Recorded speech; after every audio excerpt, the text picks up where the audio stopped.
அருமை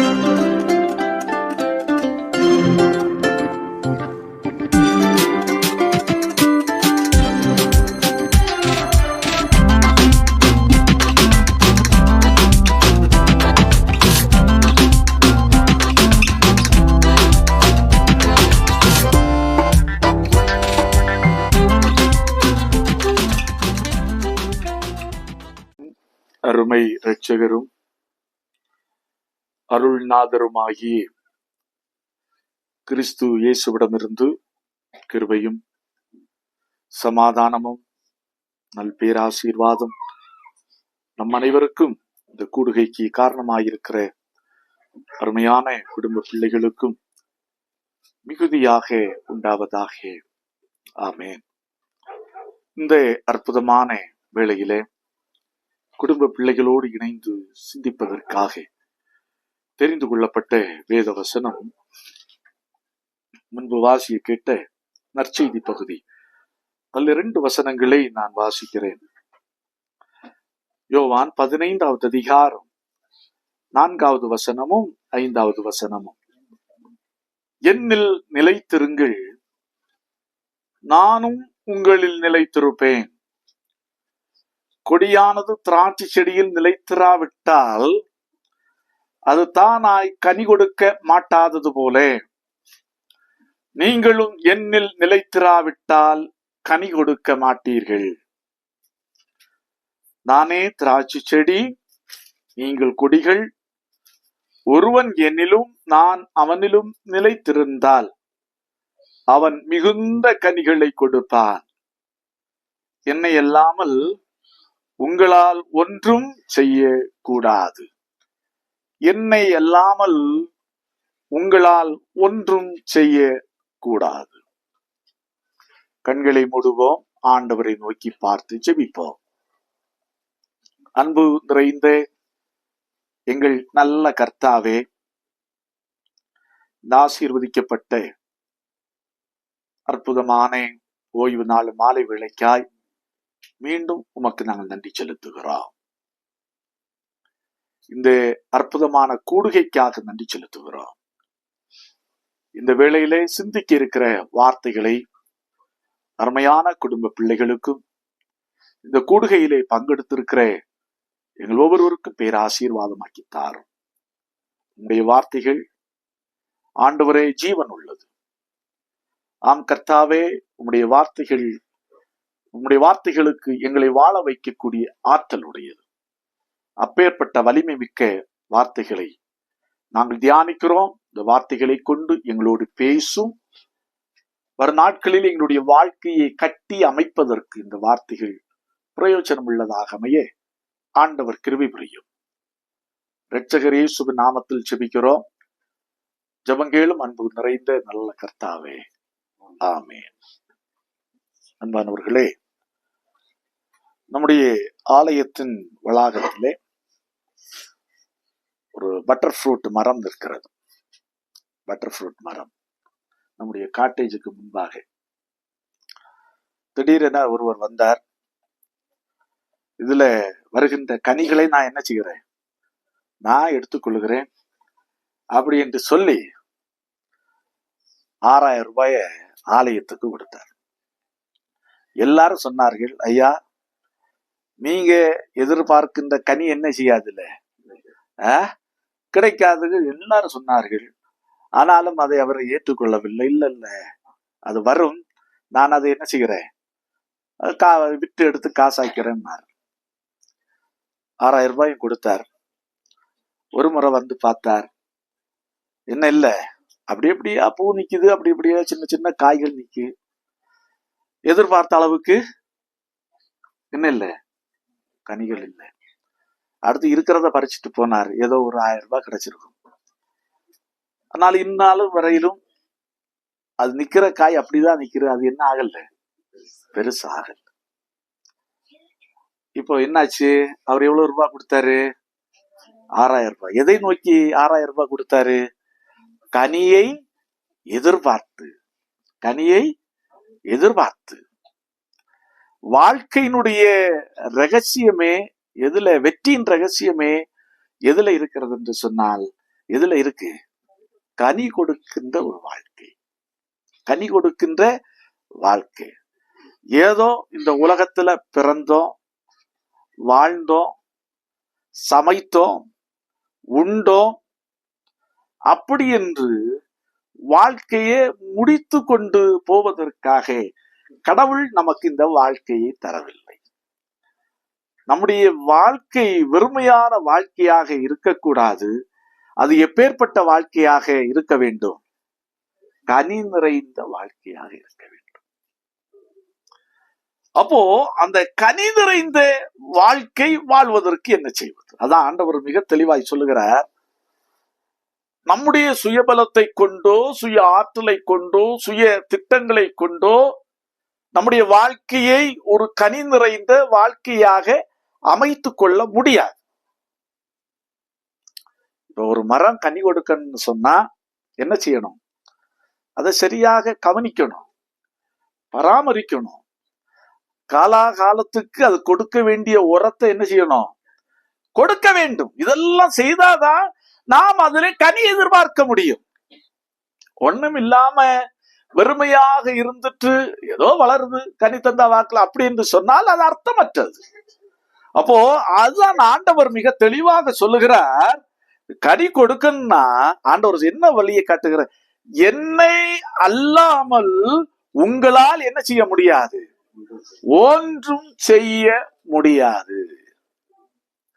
உங்களை, அதாவது என்னை அல்லாமல் உங்களால் ஒன்றும் செய்ய முடியாது. அப்படி என்று சொன்னால் நம்முடைய வாழ்க்கை இந்த உலகத்திலே கடவுள் நம்மை வைத்திருப்பது நோக்கம், அல்லது நம்முடைய வாழ்க்கை ஒரு கனி நிறைந்த வாழ்க்கையாக அமைய வேண்டும் என்று சொன்னால் நமக்கு யார் தான் தேவை?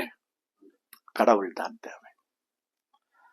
அதனாலதான் ஊழ்விச் என்ற ஒரு சிட்டி, இந்த பட்டணத்துல ஒரு ட்ரெயின் ஒன்று ஸ்டேஷன்ல இருந்து புறப்பட ஆயத்தமாக இருக்கிறது. ஒரு புகழ்பெற்ற பிரசங்கியார் ராம் ஸ்டாக் என்ற ஒரு பிரசங்கியார் என்ன செய்யறாருன்னா, ஓடி ட்ரெயினை பிடிக்க ஓடி வராரு.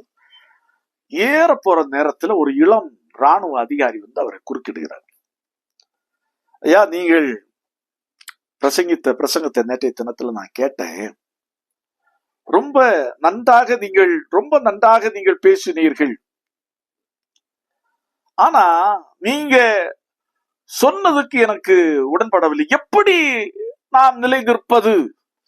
கடவுளுக்குள்ள நிலை நிற்பதை பற்றி எல்லாம் நீங்க பேசுனீங்க, ஆனா அது எப்படி நிலை நிற்க முடியாது, சாத்தியமா அப்படின்றெல்லாம் கேள்விகளை எழுப்பினார். உடனே இந்த ஊழ்விச் அந்த ராம் ஸ்டாக் என்ன செய்தார்னா, தன்னுடைய பேக்ல இருந்து ஒரு பென்சிலை எடுத்தார்.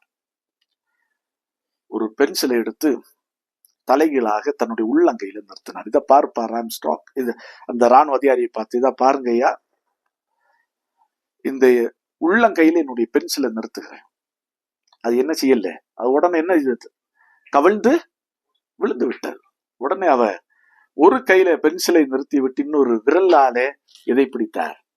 பென்சிலை பிடித்தார். இதுதான் வாழ்க்கையின் ரகசியம், இதுதான் தத்துவம். பார்த்துக்கோ, இந்த பென்சிலை தனியா நிறுத்தின பிற்பாடு அது என்ன செய்யல, நிக்கல. ஆனால் ஒரு கரத்தின் விரல்களால் அதை தாங்கி பிடித்த போது அது என்ன செய்யுது? அதே போலதான் சுயமாக உன்னால் என்ன செய்ய முடியாது, நிற்க முடியாது, ஒன்றும் செய்ய முடியாது. கடவுளுடைய துணை உனக்கு இருக்கும் என்று சொன்னால், கடவுளுடைய வலதுகரம் உன்னை தாங்கி பிடிக்கும் என்று சொன்னால், உன்னுடைய வாழ்க்கையில நீ எப்படி இருப்பா? நிலை நிற்க முடியும். உன்னுடைய வாழ்க்கையில நீ ஜெயிக்க முடியும். உன்னுடைய வாழ்க்கையில நீ வெற்றி பெற முடியும். அதான் ஆண்டவர் மிக மிக தெளிவாக சொல்லுகிறார். இந்த நாளிலேயும் அருமையான குடும்ப பிள்ளைகளுக்கும் இந்த கூடுகையிலே பங்கெடுக்கிற நமக்கும் ஆண்டவர் மிக தெளிவாக சொல்லுகிறார். என்ன சொல்லுகிறார் என்று சொன்னால், கனி கொடுக்க சொல்லுகிறார். அதே நேரத்திலே இன்னொரு காரியத்தை சொல்லுகிறார், என்னை அல்லாமல் உங்களால் ஒன்றும் செய்ய கூடாது, முடியாது. அதுதான் அர்த்தம்.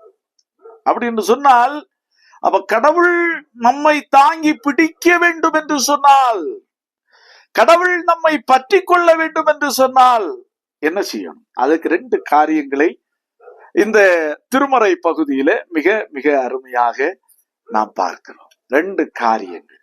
ஒன்று, ஆண்டவர் என்ன சொல்லுகிறார் என்று சொன்னால், நீங்கள் என்னில் நிலைத்திருங்கள். 4வது வசனத்தின் முதல் பகுதி, என்னில் நிலைத்திருங்கள், என்னில் நிலைத்திருங்கள். அப்போ கடவுள் நம்மை தாங்கி பிடிக்க வேண்டும் என்று சொன்னால், கடவுள் நம் கரம் பற்றி நம்மை வழிநடத்த வேண்டும் என்று சொன்னால், ஒன்று யாரில் நிலை நிற்கணும்? கடவுள்ல நிலை நிற்கணும். அது எப்படி ஐயா? இன்றைக்கு மனுஷனுக்கு எப்பவுமே வேவரிங் மைண்ட். வேவரிங் மைண்ட் என்று சொன்னா என்ன தமிழ்? அது அலை பாய்ச்சிட்டே இருக்கும். நிலையற்றவன், ஒரு நிலைத்தன்மை இருக்காது. இக்கர மாட்டுக்கு அக்கரை புல் பச்சை அப்படின்னு சொல்றாரு. ஆற்று கரையில இந்த கரையில நின்று மாடு புல் மேயும். ஆற்று கரை எப்படி இருக்கும்? அதுக்கு இதை விட அது பசுமையாயிரும். அதே பசுமையில அங்க போன பிற்பாடு அங்க நின்று பார்த்தா இது எப்படி இருக்கும்? பசுமையாயிரும். இன்றைக்கு அநேகர் கடவுளுடைய துணையையும் கடவுளுடைய சகாயமும் கிடைக்காமற் போவதற்கு காரணம் என்னவென்று சொன்னால், ஒரு திட விசுவாசம் கிடையாது. விசுவாசத்திலே ஒரு என்ன அது அலைப்பாய்கின்ற ஒரு விசுவாசம். இதா அதா, இப்படி போலாமா அப்படி போலாமா, அப்படி அல்ல. கடவுளிலே உறுதியான விசுவாசம் இருந்தால் மட்டும்தான் கடவுளுக்குள்ளாக நாம் என்ன செய்ய முடியும்? நிலைத்திருக்க முடியும். அதான் ஆபிரகாமுடைய வாழ்க்கை ஒரு சிறந்த எடுத்துக்காட்டு. ஆபிரகாமை கடவுள் ஆசீர்வதித்தார். ஆபிரகாமை விசுவாசிகளின் தந்தை. அவருடைய சன்னதியை கடவுள் ஆசீர்வதித்தார். உன்னை ஆசீர்வதிக்கவே ஆசீர்வதிப்பேன், உன் பெயரை பெருமைப்படுத்துவேன் என்று வாக்கு கொடுத்தார். அந்த வாக்கை ஆபிரகாமுடைய வாழ்க்கையில நிறைவேற்றினார். அப்படி என்றெல்லாம் நாம் பெருமை கொண்டாடுகிறோம். ஆனால் அவர் தன்னுடைய வாழ்க்கையின் சென்ற கடினமான பாதைகளிலே எந்த அளவிற்கு கடவுளில் நிலைத்திருந்தார் என்பதை நாம் என்ன செய்யல, நாம் புரிந்து கொள்ளுகிறதில்லை. தன்னுடைய பயணத்திலே அவர் எப்பேற்பட்ட சவால்களை சந்தித்தார், இடையூறுகளை சந்தித்தார், கடினமான பாதைகளை சந்தித்தார், துன்பத்தை சந்தித்தார். அந்த துன்பத்திலும் கடினமான பாதையிலும் கடவுளில் எவ்வாறு அவர் நிலைத்திருந்தார், விசுவாசத்திலே உறுதியாயிருந்தார் என்பதை பற்றி எல்லாம் நான் நினைப்பதில்லை. ஆகவே ஆண்டவர் அழகாய் சொல்லுகிறார், உங்கள் மனம் அலை பாய வேண்டாம், என்னில் நீங்கள் என்ன செய்யுங்கள், என்னில் உறுதியாக நிலைத்திருங்கள். அதான் மிக முக்கியமானது. என்னில் நீங்கள் நிலைத்திருங்கள். அங்க எங்க ஓட வேண்டாம், அங்க எங்க அலைய வேண்டாம். இன்றைக்கு மட்டும் ஒரே ஒரு காரியத்தை சொல்லுகிறேன். அண்மையிலே உத்தரப்பிரதேசத்திலே ஒரு கும்பமேளா ஒன்று நடந்தது. அதுல கிட்டத்தட்ட 15 கோடி மக்கள் அதுல நீராடி மகிழ்ந்தார்கள். இந்த ஆற்றுல அந்த ஆறே சகதியாகி போச்சு, சாக்கடை மாதிரி ஓடுது. அதுல என்ன பியூட்டின்னா, உலக பட்டியலில் பணக்கார பட்டியல்களிலே இருக்கிற நம்முடைய நாட்டு பணக்காரர் கூட அதுல அந்த கலங்கின நீர்ல நீராடினார். இவர்கள் யாரும் புக முடியாத பெரிய பெரிய கோயில்களுக்கு எல்லாம் போகிறவர்கள், அங்க இது பண்றவர்கள். அதே நேரத்துல இங்கேயும் என்ன செய்கிறார்கள்? நாங்க என்ன சொல்ல வரேன்னா, வேவரிங் மைண்ட். அங்கேயா இதுலேயா, அல்லது இப்படியா அப்படியா, அந்த வேவரிங் மைண்ட் எப்போதுமே அது நம்முடைய பக்திக்குரிய வாழ்வுக்கு அது சாத்தியமாகாது. அதான் ஆண்டவர் சொல்லுகிறார், என்னில் நீங்கள் என்ன செய்தா இருந்தா போதும், என்னில் நிலைத்திருந்தால் போதுமானது அப்படி என்று சொல்லுகிறார். அடுத்து மிக முக்கியமான ஒரு வார்த்தை சொல்லுகிறார். என்னன்னா, அதுதான் இத பாருங்க, ஆசா என்ற ஒரு மன்னன். நான் ஒரு சிறந்த உதாரணத்தை உங்களுக்கு சொல்ல வருகிறேன். அபியாவின் மகன், யூதாவினுடைய ராஜா, 3வது யூதாவினுடைய ராஜா. அப்போ எத்தியோப்பிய மன்னனாகிய சேரா படையெடுத்து வருகிறான். எத்தனை பேரோடு படையெடுத்து வருகிறான்? 10 லட்சம் பேரோடு படையெடுத்து வருகிறான். 300 ரதங்களோடு படையெடுத்து வருகிறான். நன்றாய்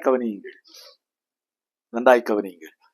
ஆனா இந்த ஆசாவினிடத்துல இருந்த படை வீரர்கள் எத்தனை பேர்னு சொன்னா, மொத்தமே எத்தனை பேர்கள்?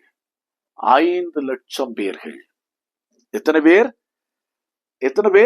5 லட்சத்திலிருந்து 6 லட்சத்திற்குள்ள இருக்கு, அவ்வளவுதான். அப்போ இவன் வந்துதான் நாட்டை பக்திக்குரிய பாதையிலே நாட்டை திருப்புகின்றான், நாட்டை வழி நடத்துகின்றான். அதை நான் சிந்திக்க வேண்டும். அப்பேற்பட்டவனுக்கு இப்போது ஒரு 6 லட்சம் படை வீரர் 5லிருந்து 5.5 6க்குள்ள இருக்கும். ஆனா அவனுடைய எண்ணிக்கை கரெக்டா சொல்லுகிறது 10 லட்சம் பேர் 300 ரதங்களோடு அவன் வருகின்றான். அப்போ அதை கவனமாய் நான் பார்க்க வேண்டும். அப்போ நாம இருந்த என்ன செய்வோம்? மனது என்ன இங்கதான் நமக்கு மனுஷனுடைய மனதுகள் அலைபாயும். என்னடா செய்வது? யார பிடிப்பது? யார நம்ம கூட்டுக்கு சேர்ப்பது? அப்படிதான் யோசிப்போம்.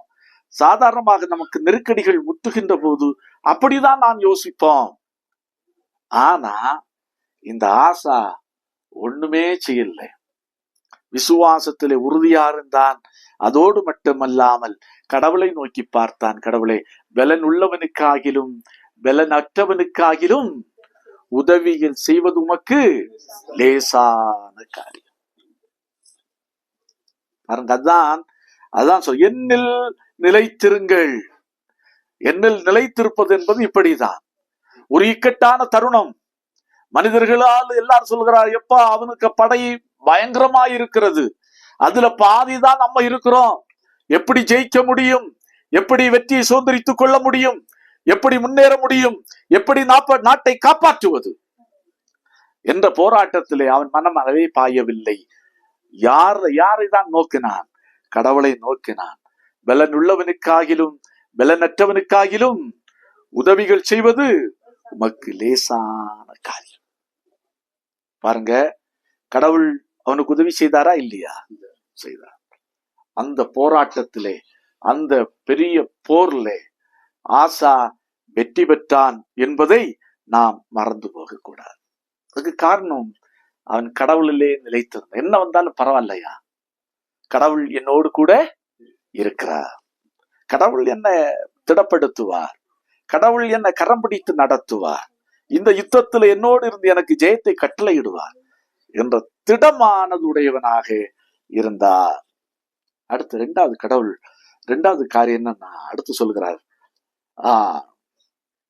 7வது வசனம், நீங்கள் என்னிலும், முதல் காரியம் முடிஞ்சிச்சு, என் வார்த்தைகளில் உங்களிலும் நிலைத்திருந்தால். அடுத்து என்ன சொல்லுகிறார்? என்னில் நிலைத்திருங்கள். அடுத்து 2வது என்ன சொல்லுகிறார்?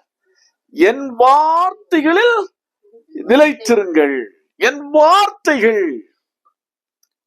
அப்போ நம்முடைய கரங்களிலே கடவுள் எப்படி தந்திருக்கிறார்?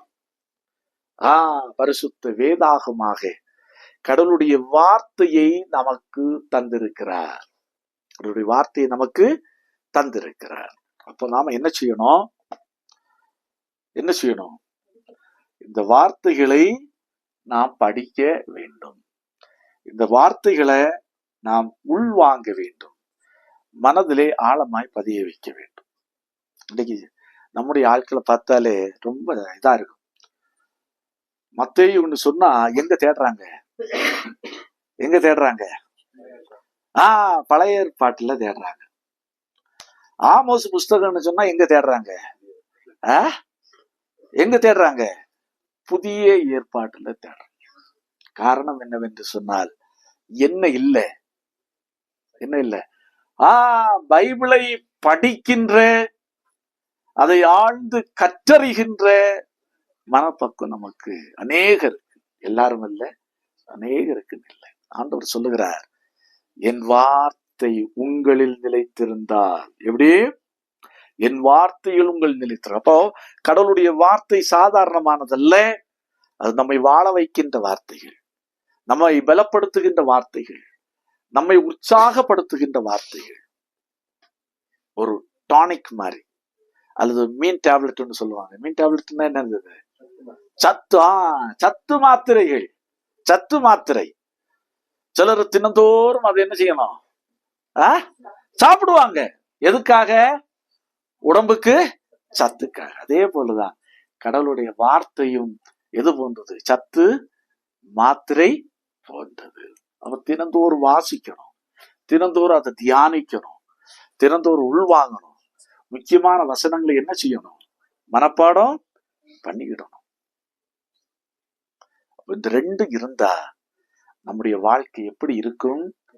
கனி கொடுக்கின்ற வாழ்க்கையாய், வளமான வாழ்க்கையாய், செழிப்பான வாழ்க்கை அமையும்.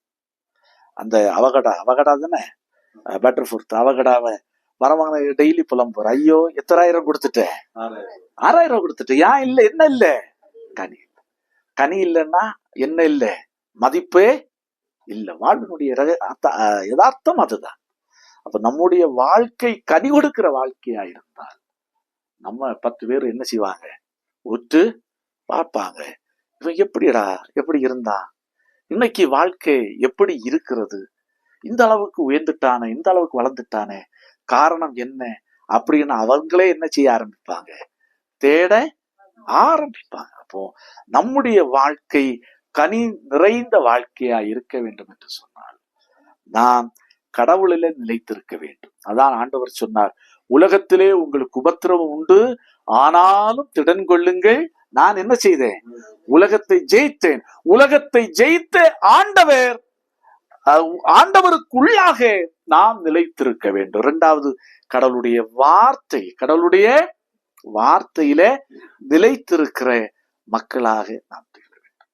இன்றைக்கு பைபிள் சொசைட்டி உலக அளவுல, கிதியோன் அதற்கு பிறகு பைபிள் சொசைட்டி, அதாவது பைபிளை அதிகாரப்பூர்வமாய் பிரிண்ட் பண்ணக்கூடிய அதிகாரம் பெற்றது பைபிள் சொசைட்டி தான்.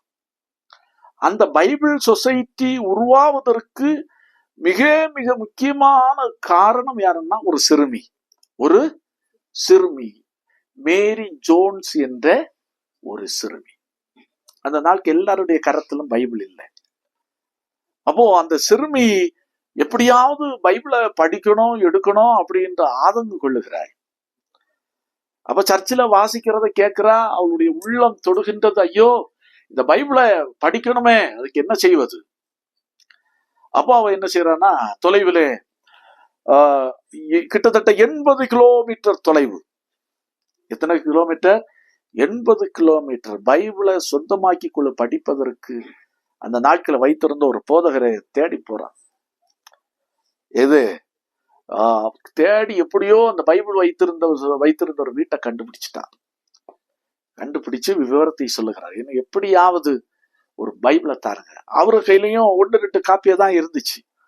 சரி, இந்த சிறுமி இவ்வளோ தூரம் கடந்து வந்திருக்கிறார்களே என்று உணர்ந்து கேட்டு அறிந்து, அவளுடைய வாஞ்சி அறிந்து பைபிளை கொடுத்து அனுப்புறார். அப்போதான் அவருக்கு திங்கிங் வருகிறது. அப்ப நமக்கு என்ன தேவை? ஒரு வேதாகம. பாருங்க, ஒரு பைபிள் சொசைட்டின் உருவாவதற்கு காரணம் ஒரு சிறுமியினுடைய இறை வார்த்தையின் மேல் இருக்கிற வாஞ்சை. அதே போல அந்த வாஞ்சியோடு இறை வார்த்தைகளை படிப்போமானால், இது ஒரு மந்திர புக்கு மாதிரி படிச்சா இதை நாம் சுவைக்க முடியாது. ஆனால் உண்மையாகவே ஆழ்ந்து கற்றறிந்து நாம் அந்த வார்த்தையிலே நிலைத்திருப்போம் என்று சொன்னால் நம்முடைய வாழ்க்கை எப்படி இருக்கும்?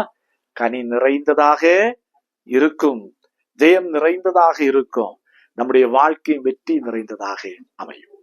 ஆண்டவர் தாமே இந்த வார்த்தைகளை கொண்டு நம்ம ஒவ்வொருவரையும் ஆசீர்வதிப்பாராக. ஆமென். எல்லா புத்திக்கு மேலான தெய்வ சமாதானம் உங்கள் இருதயங்களையும் சிந்தனைகளையும் கிறிஸ்து இயேசு நான்வட்டாய் காத்துக்கொள்வதாக. ஆமென்.